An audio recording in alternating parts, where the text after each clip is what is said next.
Okay, there we go.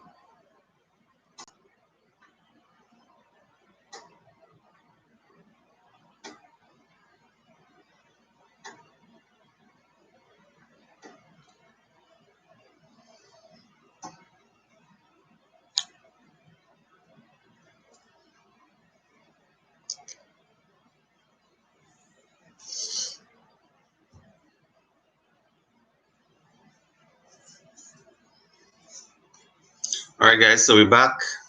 You hear me fine? Yeah, you should be hearing me fine. Yeah, back.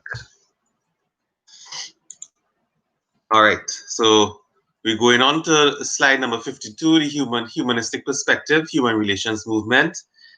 This guy called Mayo found that we should not only found not only to not only look at finding the best techniques and methods, but also look at human affairs. So the person who looked at human relations and human affairs is Elton Mayo. Important. Hawthorne studies looked at the connection of productivity and light and other factors. Hawthorne wanted to know what effect fatigue and monotony had on job productivity. Always discussing and explaining the changes in an advance to your employees and how that affects their productivity. Um, Hawthorne wanted to make workers feel like management actually cared about them. So we see more and more the emotional intelligence component of management coming out here.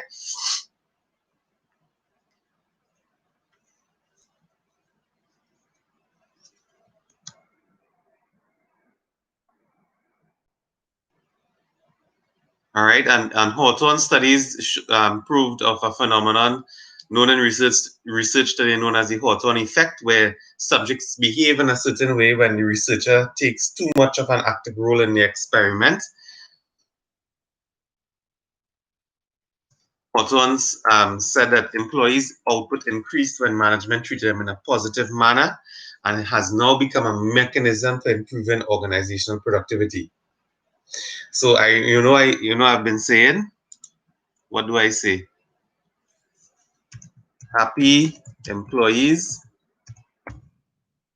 are happy employees are also or can be happy employees are also or can be. I'm waiting on the answer. And then we went on to talk on slide number 61 about Maslow's hierarchy of needs and physiological, your basic needs, your safety needs, self-belonging, all in a direction heading up.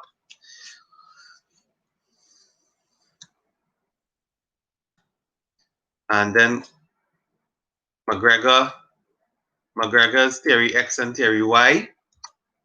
We looked at those perspectives and management. We looked at a behavioral sciences approach of the effects of sociology, psychology, anthropology, and economics.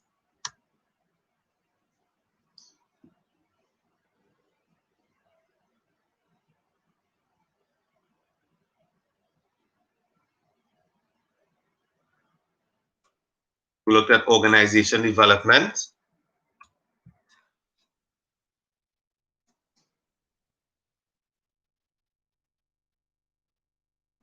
And management science perspective, which is the field of management that specializes in the physical production of goods and services, and again, the automobile industry, your medicines and vaccines industry.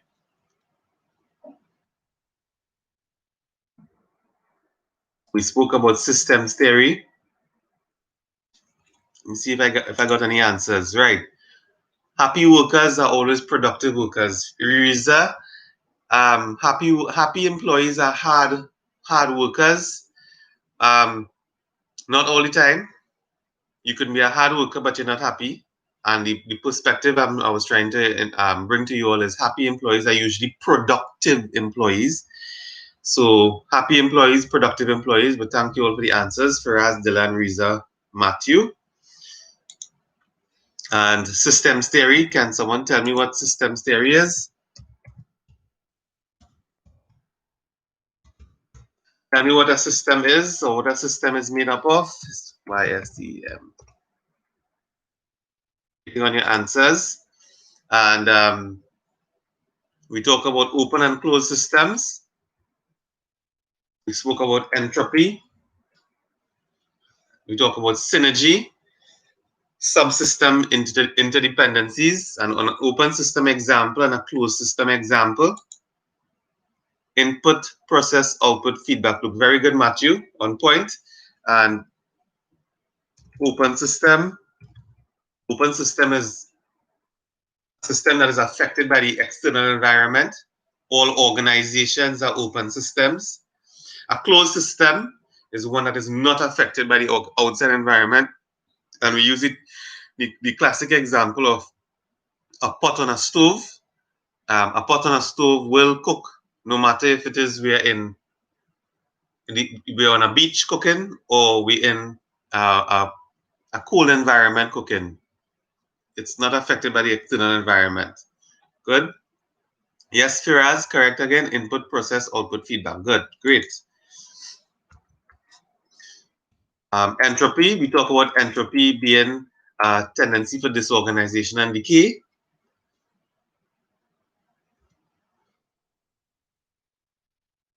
And entropy in an organization can be where your equipment becomes obsolete, your product becomes obsolete, your products lose their appeal to organizations. Synergy, synergy is where we look at the sum of all processes.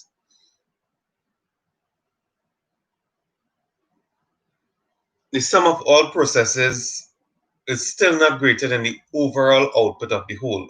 And we use the car as an example. And you have a perfectly working engine, you have a perfectly working radiator system, great tires, great interior, but all of those on their own are not more important than the entire car moving persons or things from point A to point B. All right. So synergy speaks about the system. The output of the system is greater than the sum of its subsystems. So the sum of its parts is not greater than the entire thing itself. The whole is greater than the sum of its parts. Good. Subsystem interdependencies. Right, where one part of the organization may have a positive or negative effect on the organization, and this is where we talk about operating in silos. No, we don't want that. We want different departments that interdepend on each other. They're interdependent on each other. They have different systems operating, but they all work for one organization. All right. Contingency views, where all of your best plans don't work out. How do we treat with it? What do we do? What's our plan B? What's our plan C? And we introduce total quality. This is something that we did extensively in institutional total quality management. The management system. It involves employees. It uses benchmarking. It's about continuous development.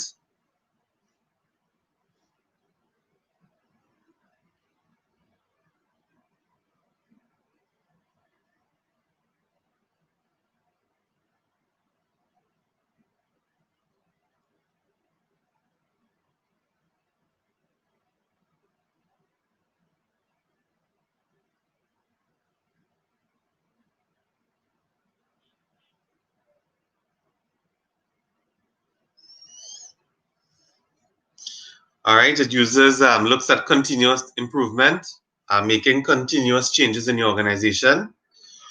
We went on to talk about innovative management thinking for turbulent times, learning organization using technology in the workplace. Learning organizations have 5 main features. They use systems thinking, they use personal mastery, they use mental models, shared vision, and team learning. Learning organization is where you would want to be. You want to always be a learning organization because you can adapt and adjust and always be dynamic.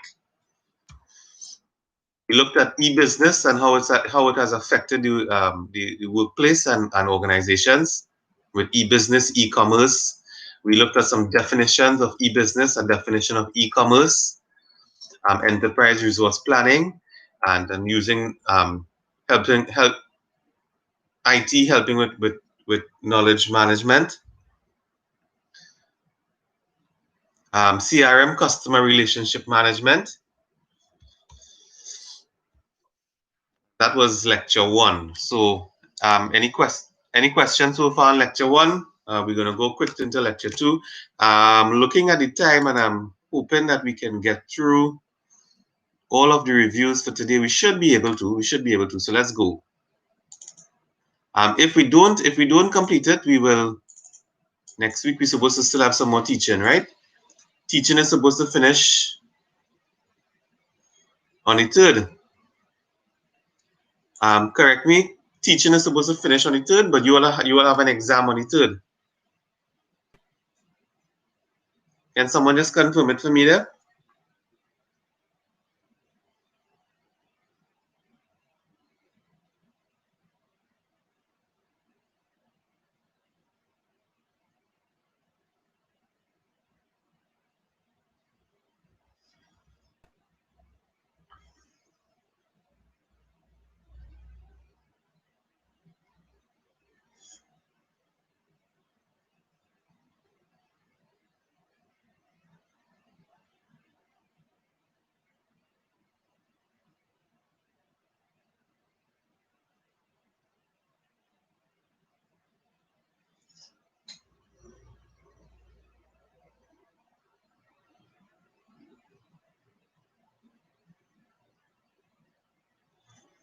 Farm admin second in course is on the 3rd, so therefore so what we can do is I can confirm is on the 5th. Okay, so when are classes supposed to finish? When are we not supposed to be having classes? Tell me, when are we not supposed to be having classes? Because if it is that we have a time where we are not supposed to be teaching, then I'll have to reschedule. If we don't finish the reviews today, schedule another day to complete it. So just tell me when online teaching ends on August 7th. So therefore, I could teach next week, Monday, if necessary, right? That's confirming that I could, if we don't finish today the review, we can either schedule another day during the week that we can complete it. Okay.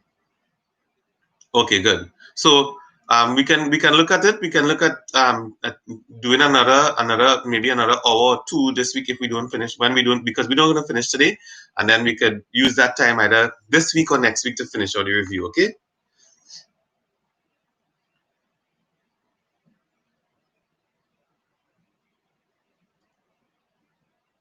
Okay, good, cool. Right. So let's continue.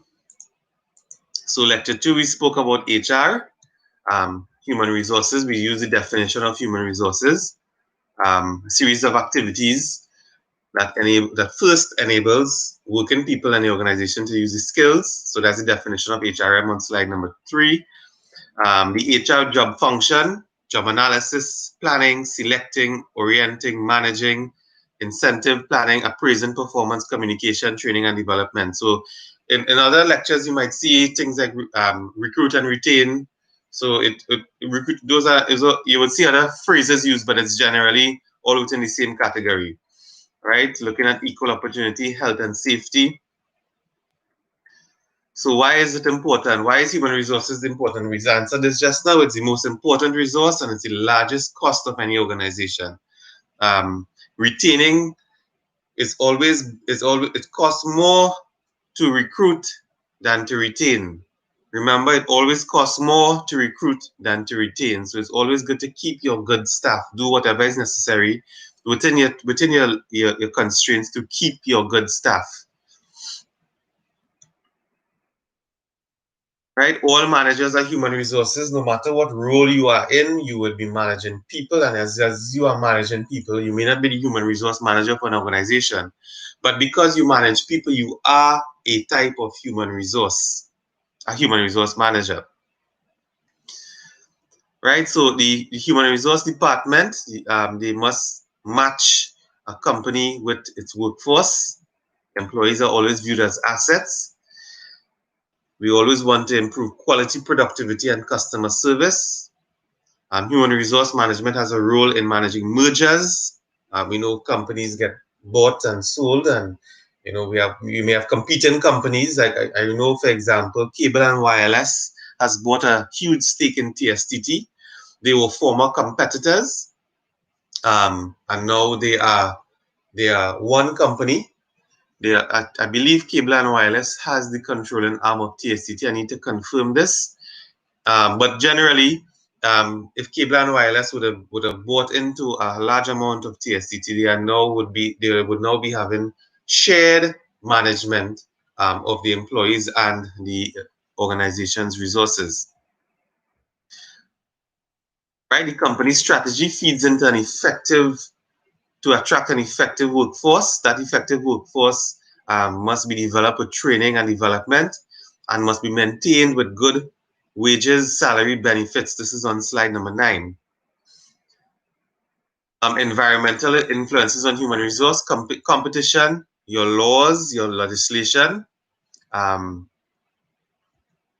Information technology can be applied to human resource, moving from traditional human resource to EHR, which is information technology based human resource. Information technology are applied in everything, and we've done this in other lectures, where it helps with better data management. It helps with saving costs. Human resource looks at things like discrimination. We have a definition for discrimination. We have a definition for affirmative action.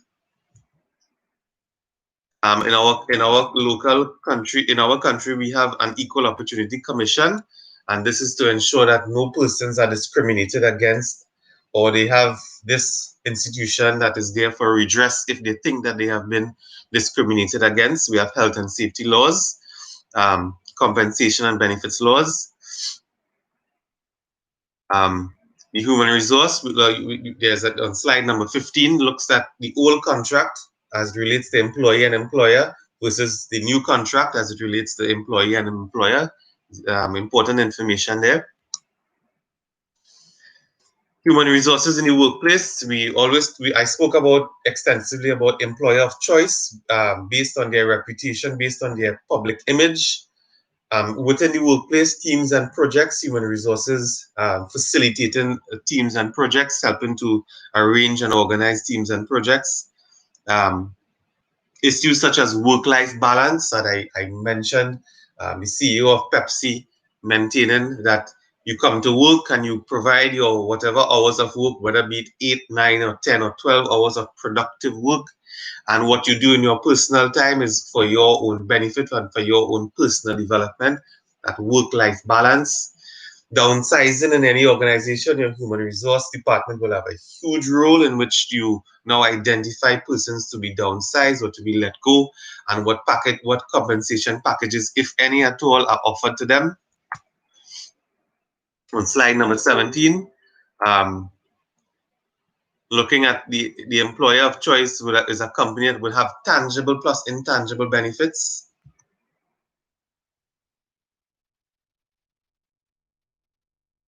All right, so moving straight through 19, 20, and 21. And in today's world, because of coronavirus, flexible scheduling of work. Right now, I am doing a very flexible schedule of work. I'm teaching you online. Yes, it may have been done for many years before because of the thrust by these universities to reach markets all over the world. But now everyone is forced to engage in this type of online discourse and this online teaching because of coronavirus. So it helps to reduce the stress of all of us having to jump onto the highway to get to Mount Hope to teach a class. This is actually quite good. There are some drawbacks to it, and as you can know, the interaction is much less. All right, so those slides all the way to slide number 23, 24, 22, sorry, went into detail about the things that we spoke about, which was downsizing.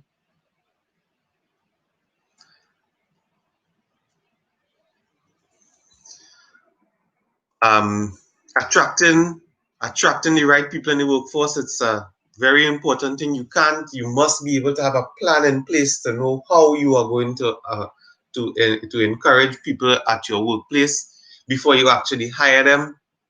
You have to you are the vanguard of your organization to ensure that the right persons come into the organization. When they do come into the organization, how do you develop it and how do you maintain them? Remember, I said, let me put this in the chat. Costs more to hire than to retain. All right. So it costs more to hire than to retain. Just take note of that. So do your best to retain your workforce. All right. So the company, in attracting the effective workforce, the human resource department must match the company needs to the employee. It's a continuous match, and this is now slide number 25.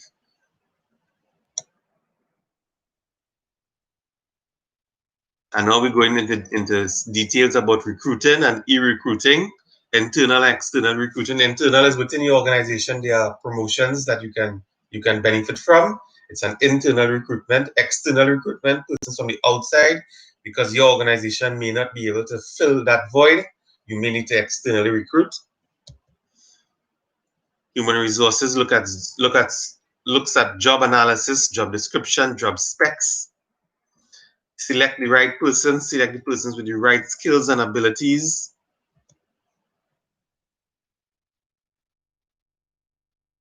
All right, and slide number 31 looks at how you go about interviewing. And if ever you are in a position where you have to conduct an interview, walk with a pen and paper, write your notes, ask open-ended questions that can allow the applicant to expand on their information, and so that you can get a better idea and more feedback from them.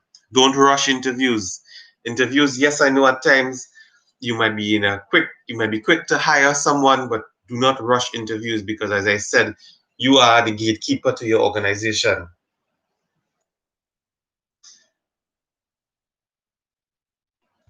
All right, and slide number 32 spoke about things that you shouldn't ask during your interviews, because it may not be relevant, and it may affect your ability to get the right, correct information for your organization.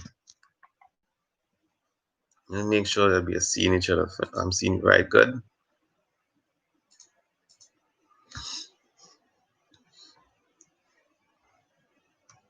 All right, so interviews can be done via panel interviews, or it can be computer-based interviews. Some interviews actually are done with full technology, where you answer a series of questions and you go through a series of tests without having to interface with anyone as an interview. Right, and we have on slide number 34 a list of inappropriate or illegal questions such as age, race, gender, national origin, marital or family status.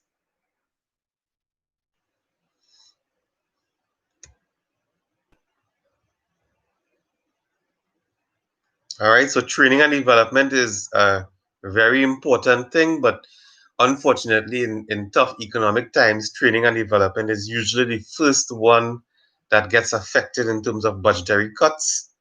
So that's why it's important, while the funding is available, that the right type of training and development is done to your staff that is there, so that they can remain there while tough times you're experiencing tough times. Performance appraisal is a document that looks at and observes a employee's performance, recording it, giving feedback. Performance appraisal is a little different to performance management. Understand that performance management is a management tool actually that can be used to properly guide, not necessarily monitor and evaluate alone, but properly guide an employee's performance in their department. Performance appraisals must always be positive. They must be accurate. They must encourage the employee, especially the employee that has shortcomings. Performance appraisals are necessary to ensure that an employee understands their position, their shortcomings, and understands the expectation that the organization has of them. All right?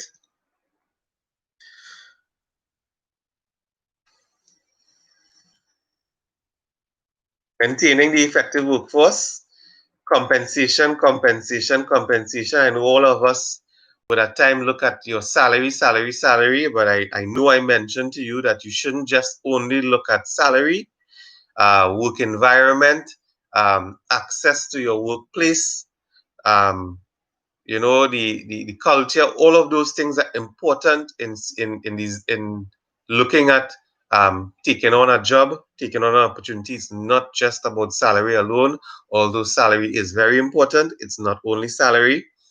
Looking at benefits and termination, there must be specific um, details in your contracts about termination and the reasons for termination,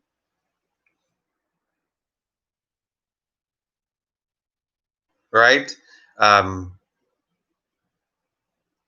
terminating someone is not always a bad thing. I can tell you about my own personal example in my professional life where I have had to terminate employees, but it ended up being good terminations in that when you are finished with them, they should understand that their role, we appreciated their role, but the way that they operate and function may not be in tune with what your organization's desires are.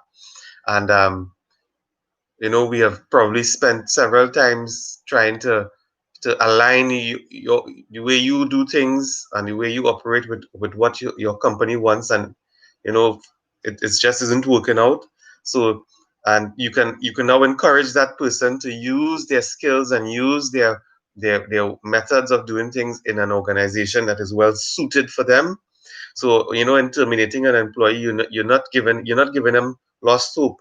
You're giving them hope that it's not working out with this company, but you can use that skill and that method you have in another company.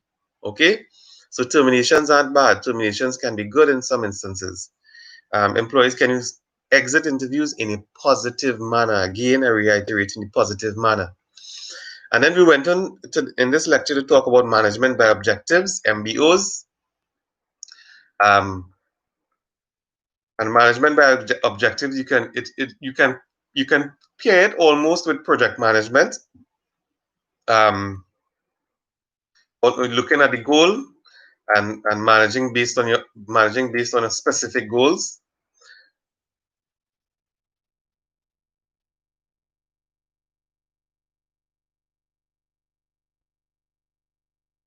All right, and there were some issues with management by objectives.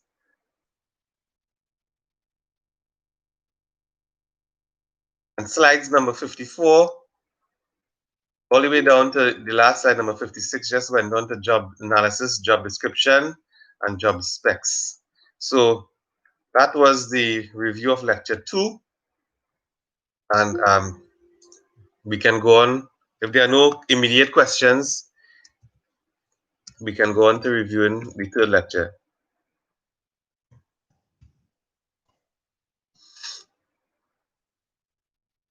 And I know I still have to give you all some feedback from your course. So maybe because we started today, I can hopefully do that. We can schedule for class another day sometime this week to get it done. Okay. All right. After HR, we did conflict management.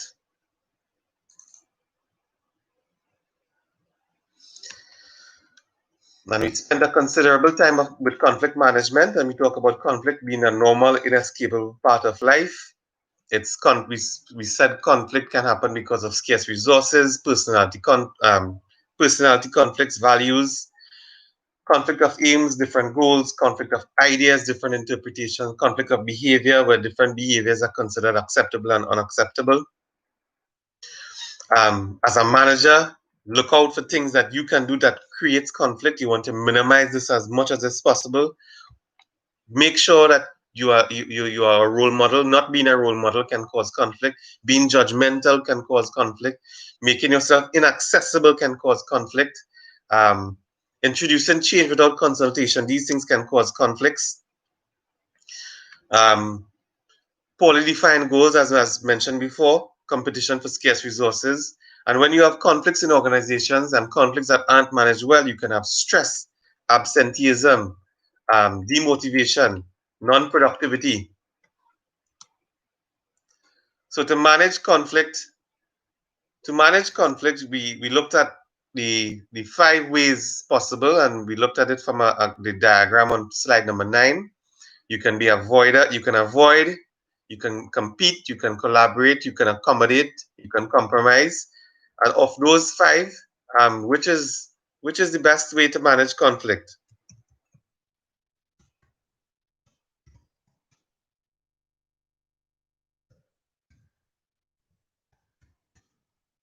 Thank you. All right, Matthew. Yeah, answer me before I ask for the question. Good. Please remember that there's no best method for managing conflict. Managing conflict depends on the cause. Thank you, Faraz. Managing conflict depends on the cause. What causes the conflict? Managing conflict depends on the desired outcome. Managing conflict depends on the situation. Is it an emergency situation? Is it a situation where you have time on your hands? Is it a situation where um, you can collaborate and compromise? Thank you, Marie.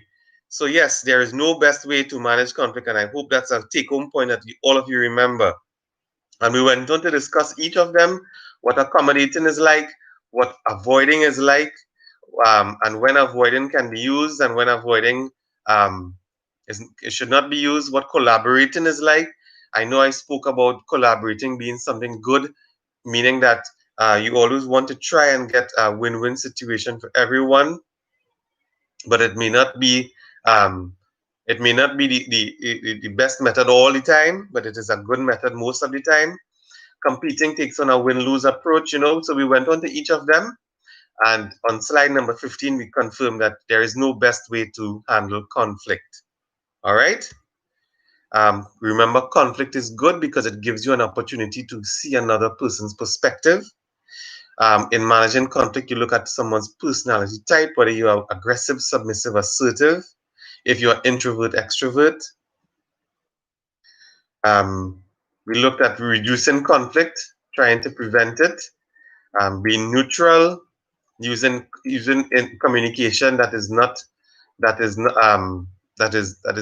colored by personal beliefs, and be as neutral as is possible. Use neutral words versus loaded words. The timing on where conflict is managed. I remember clearly saying that you can see conflict happening, and you can say at the point in time, this will have to get discussed, but we are not going to discuss it right now. You will give it some time when the situation is no longer volatile and it gets addressed. So the timing, you do not always have to address a conflict issue in the heat of the issue. You can recognize that the conflict is there immediately. Yes, recognize it, acknowledge it, but you may not manage it at the same time. All right, aids to actively communicate. You all would have gone through this in year 1 when your communication skills. And in conclusion, we said that conflict is unavoidable. It depends it allows for dependence on focus on one another. It would be a natural part of organization because workers interact with one another. Conflict is a healthy sign and it reflects dynamics. Like slide number 22. Conflict is a healthy sign and is not a negative process. Poorly managed conflicts would produce counterproductive results, negative attitudes. Well managed conflicts stimulate competition, identify legitimate differences, and can be a powerful source of motivation. And that was your conflict lecture. That was pretty quick. We did that well. So we'll move on to any questions so far.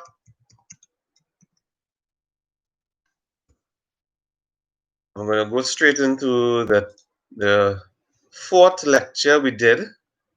Actually, we might be able to complete all this today. So if you all allow us to go through this, to go a little beyond 12 o'clock, we might probably finish at about 12:15. All right. So we went on to talk about financial statements next. All right, and everyone would have gotten this PowerPoint that I did. Financial statements about the financials of a company within a given year. It must be done by generally accepted accounting principles. The four basic types are your balance sheet, income statement, cash flow, or financial position, changes in shareholders' equity, and you would see sometimes there are small changes in the names, but they are essentially four basic types of financial statements. We spoke about balance sheet and the assets being what the business owns, liabilities about what the business owes, and owner's equity of what is left over. And we look at the equation: assets equal liabilities plus owner's equity. Assets equal liabilities plus owner's equity. Please remember this statement just the same way you remember y is equal to mx plus c. Okay? And assets and liabilities can be defined as current and non-current, current and non-current in the perspective of it being converted to cash within a year or being able to be sold within a year. Liabilities, things that you owe within the year. Current liabilities, non-current are those that are not owed within that year. And then we look at accounts receivables being assets, inventory being assets, inventory being supplies or merchandise inventory. And let me ask here, inventory is an asset. Yes, inventory becomes an expense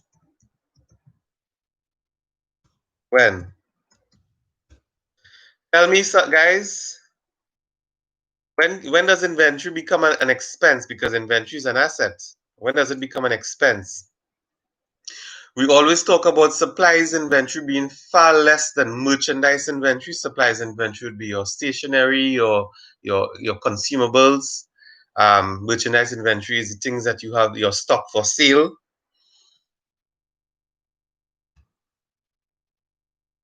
All right. Owner's equity, your net worth, what you have as invested capital, and retained earnings, your profit and losses left in the bank account. The income statement tells you your net income, which is your revenues minus your expenses. Your net income, your revenue minus your expenses. Revenue is cash and credit sales.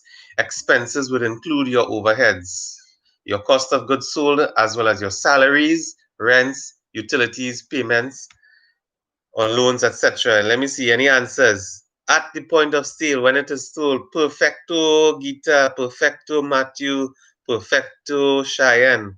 At the point of sale, your inventory becomes an expense, and that's how it's recorded for financial purposes. Good. Moving on. Changes in cash flow. And we said that the cash flow statement is a very important statement because it's where you can get reliable information about the company. Cash is generated from three main areas: operating, investing, and financing. And we talk about OIF, OIF, OIF, operating, investing, financing. And we spoke about the accounting methods of cash versus accrual. And we said accrual accounts is the one that's normally done by pharmacies. And revenue is recorded when goods are delivered or services rendered at the point in time. And then we went on to depreciation. Depreciation, we said that non-current assets depreciate. We said that depreciation does not apply to land because land can be reused, repurposed. Land does not deteriorate. And we looked at the formula for depreciation. We looked at things like acquisition cost. And I emphasized again, acquisition cost is not just the cost that you buy the item, but it's also the cost involved in making the item work, the commissioning cost as well. N is the useful life of the equipment. R is the residual or salvage value, what you sell the piece of equipment for, what it's worth for after its years of life. Your depreciation expense is calculated as the cost minus your salvage value, and your depreciation rate is 1 over the number of useful years. And we looked at straight line versus accelerated. Straight line is very easy. Your depreciation expense is multiplied by your rate. Your accelerated methods, there are two: the sum of digit years and the double declining method. The double declining method uses book value, and the example in your PDF, in your file of notes, is very easy. You look it through, it's very easy and straightforward. These things are very important for your exams. So, and it's very straightforward. And we looked at finally tax accounting versus financial accounting. And remember what I said, that tax accounting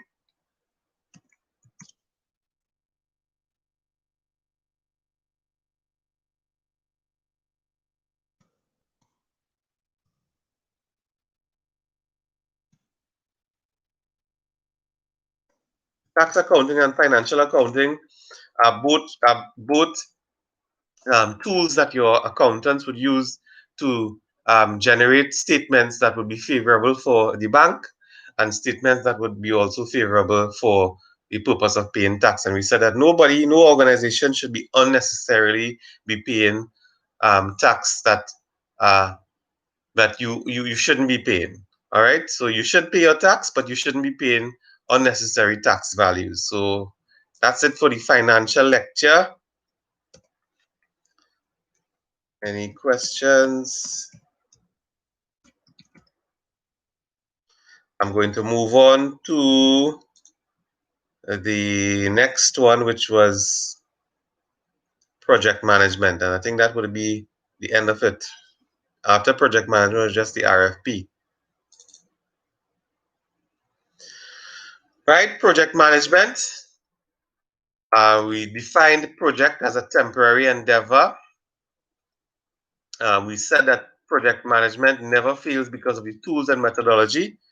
It always fails because of people, and it goes back into the importance of human resource management. We said that project management has become commonplace because of the need for speed in the organization and the rate of innovation. More and more work in organization is driven by teams. And I remember talking to you guys about inventory management. We did inventory management. Oh, sorry. Oh, we did inventory management. Okay. Well, I'll do the inventory management after this. Okay. Thanks, Biana. Thanks, Faraz. Right. And I remember asking you guys about the importance of high performance teams. And what does high performance teams mean? And high performance teams, I said, were persons or groups or individuals. You can be a high performance person, you can be a high performance team, are those that don't require supervision. They can be told what to do and they get it done. And I use the example of Warren Buffett having one staff meeting for the year. And whereas traditionally organizations have one staff meeting per month, sometimes one per week. All right. So project structure has great adaptability. The project manager is in control of everything. He's in control of resources and in control of scheduling. Project management doesn't have good stability in it, but however, in terms of compensation, you get really good compensation for projects, and it can position you for getting new work and new income because of your reputation from competing on projects. So remember, project management is a highly specialized skill, and it's something that can really do well for your resume if performed well and if done well. So we compare the functional manager, who's a specialist, versus the project manager, who's a generalist. And with the functional manager assisting the project manager in the hierarchy of things, a functional manager generally is just below a project manager. And we talk about the West 7 habits for the project manager, beginning with the end in mind, being results oriented, thinking win-win. And we think win-win, and we go back to our conflict lecture and we see collaborators are win-win. Right? So project managers are skilled negotiators, definitely, always synthesizing information. We went on to talk about why projects succeed, and we have number one on the list there on slide number 12, executive management support. And executive management support is also called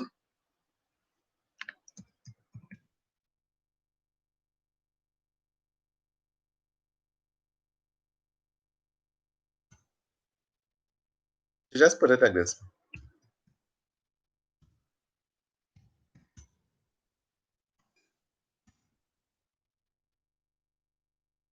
Yes, Peter. Very good. Before I even write it, management will. Great, great, great, great. Love it. Right. So good. Management support is management will. Um, skilled staff. And then we look at the project overview statement. Why do we want the project? What are the measurables involved in the project? And these things should tell us whether the project will be successful or not. Success criteria for projects. Um, increase revenue, decrease costs, and improvement of services.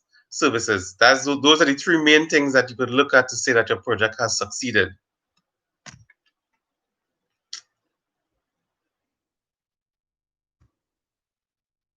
Right? So the project overview statement must address the senior management team, the customer, the project team. That's on slide number 19. And then we went on to talk about RFPs, requests for proposals. RFPs are usually external documents. Well, they are external documents, sorry, that are sent out to organizations that can submit to an organization proposals for getting a particular project done. It can be full-on contracts, or it can be construction contracts, or it can be IT contracts, but it can be any type of contract, and you're seeking the expertise of an outside organization to satisfy your need. Right, so there are 7 drivers that the project, the RFP should be able to sort out: legal requirements, business need, customer requests. The RFP must include a statement of works. The RFP is not a technical document. I think I remember saying this, right? It's not a technical document, but it will give the technical approach so in evaluation.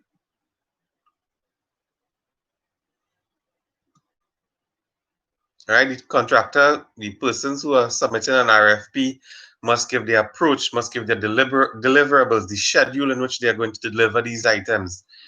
They must list out the experience and the competencies of their staff, the cost associated. Right, so the contractor's response is not a technical document, it's a marketing document to convince the customer that they can get the job done.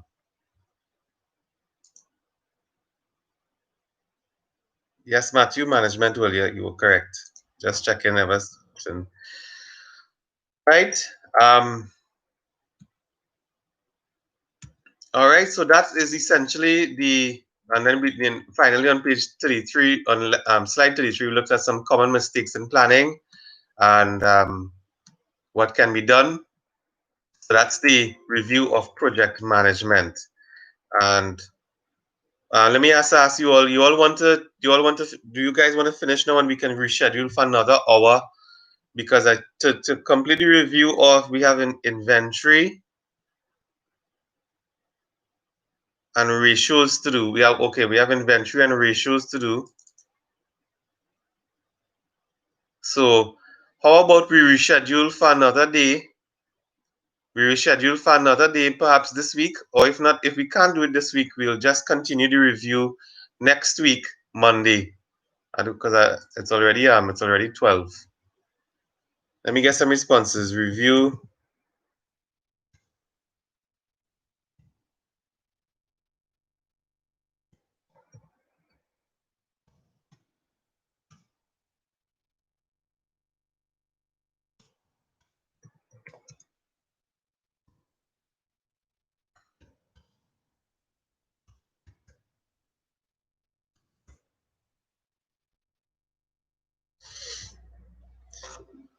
Let me get some feedback from you guys. You all want to continue now, or we can do this at another time? Because if we had to continue now, we'll have to take a break. Because the exam, which exam, Melissa?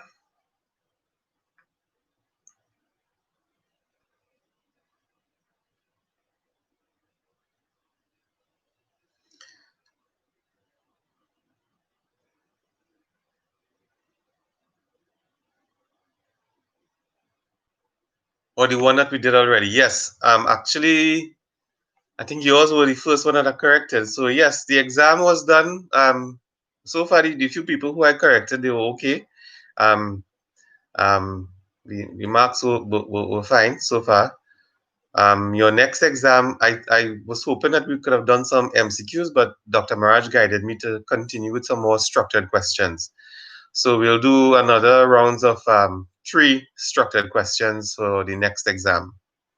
All right, but the one that we did, for me to be able to go into detail and to do it a little comfortably, Melissa, I would I would I would I would prefer that we do it another day during the week, so we can decide on a day later this week, and a time that we can agree on for us to review the first assessment, and before you all get the other assessment done. So let's agree on doing that another day. Let me just quickly run through the other 2 lectures before we close off. All right, before we close off the review. So the next schedule that we're going to be doing, we're going to be doing the we're going to be doing the first in-course assessment review.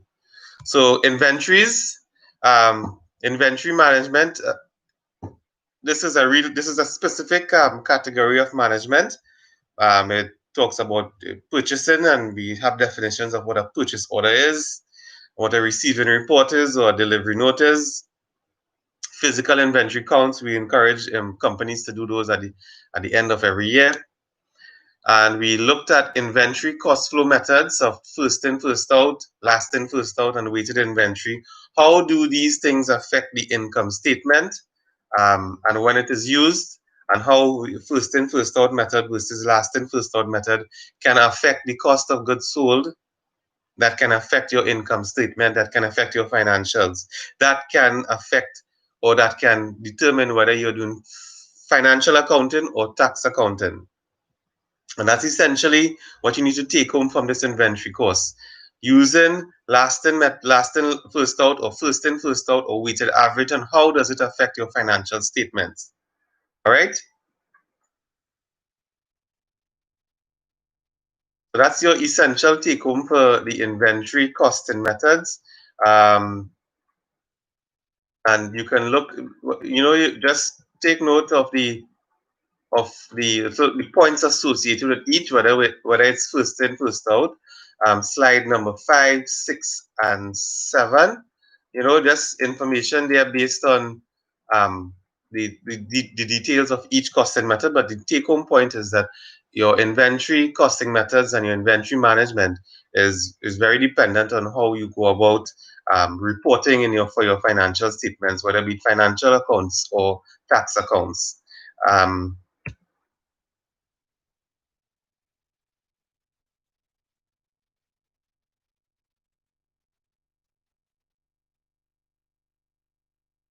I remember talking about when does someone obtain title to merchandise, and I said obtaining title to merchandise is when you have paid in full for the merchandise. So if you pay, let's just say you buy this computer from me and you only pay quarter, I still retain title to the computer, although you may be using the computer until you have fully paid off. It's very similar to a mortgage loan.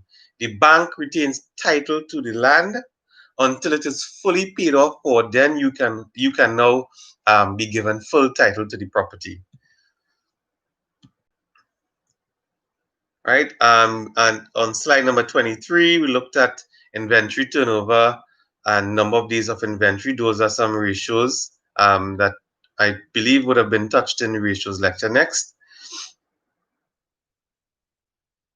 All right. So in summary, just remember your inventory methods are important for your financial reporting and to determine what type of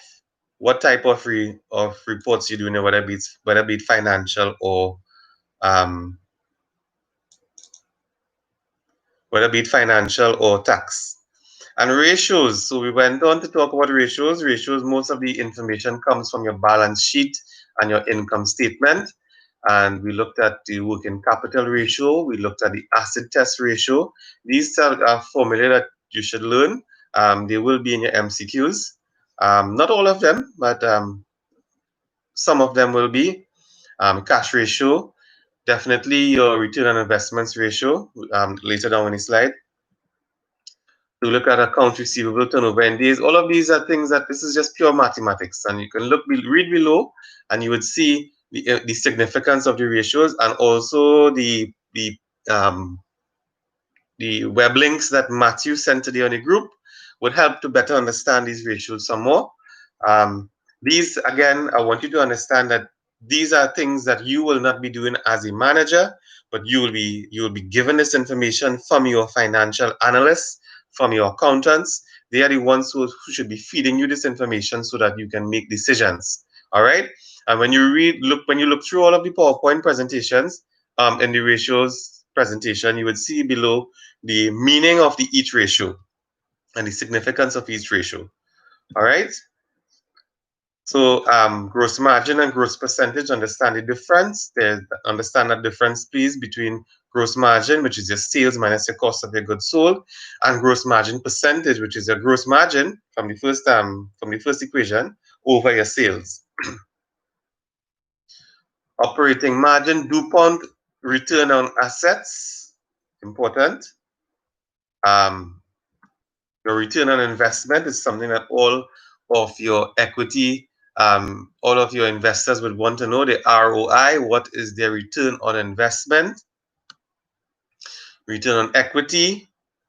How well the debt equity ratio, very important.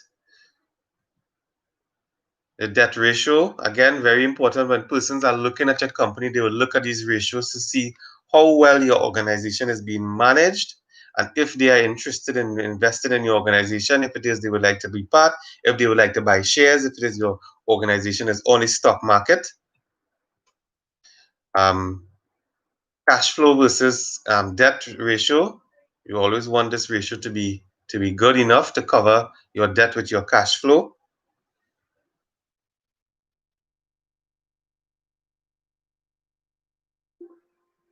All right, and your EBIT and your EBIT ratio. So that's it for your lecture on ratios. So we have covered the review on everything, guys. We have covered everything, and let's to answer Melissa specifically. Let's schedule for the later this week to look over the first-in course. All right. Any questions on what we did so far? I know we did a lot today, but we covered everything. We covered everything: depreciation, finance, inventory. All right. So we should be good to go. Your second in course would be a few structured questions on all of these topics, because we did because we did the first in course was on the first two lectures. So therefore, the second in course would be on the balance of the others, and I will message on the group, or can someone? I guess you all are available at almost any time, right? In terms of classes, can we look at let me take a look at my schedule, and we could perhaps do it. We could perhaps confirm now when we can do it.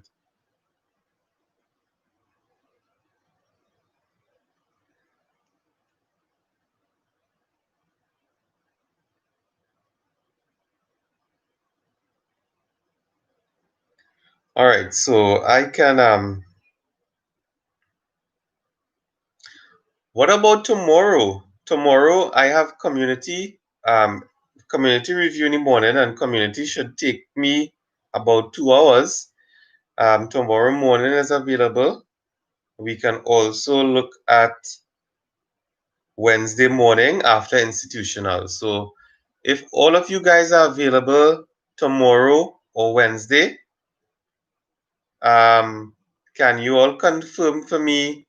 Caleb, can you confirm for me that we can do to review your in first in course either tomorrow or Wednesday. I'm also available. I'm also available Thursday morning, and I'm available Friday morning. So I'm available all of the mornings for this week for us to look at that first in course. I would need to I need to get moving on getting it corrected, all corrected. I'm having some issues with your my e-learning platform, but in the interim, I'm just correcting your papers and putting your marks on an Excel sheet, and Dr. Maraj will upload it for you all. So I'm hoping to get that done. I'll put in some work tonight, tomorrow night, and get it done. So, Caleb, guys, if we can continue, if we could discuss the answers to your exam that was 2 weeks ago, tomorrow or Wednesday, or any day this week, that'll be great. Let me know. All right, I would be available tomorrow morning from 9 a.m. as scheduled.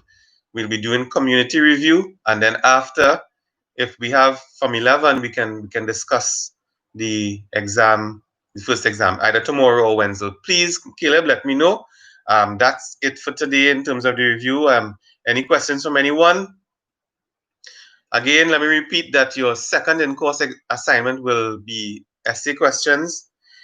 Your final exams, however, will have at least 60 MCQ questions and about 5 or 6 essay questions, but your second in-course is essay questions, no MCQs. Any questions, guys?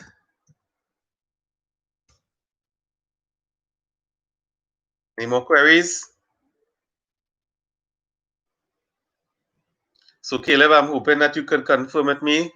Thanks, Matthew. Matthew did well today. Gita also did well today. Everyone who answered correctly did well today. Good, you're on point. Okay, so review all your stuff, review all your notes. You all could feel free to WhatsApp me, message me. And let's confirm for tomorrow. Yes, Vasudeva, you always waking up late.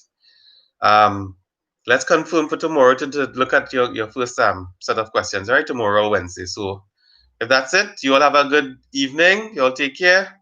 See you tomorrow. Those of you who are seeing tomorrow, hopefully I'll see all of you tomorrow as well. Take care. Have a good evening.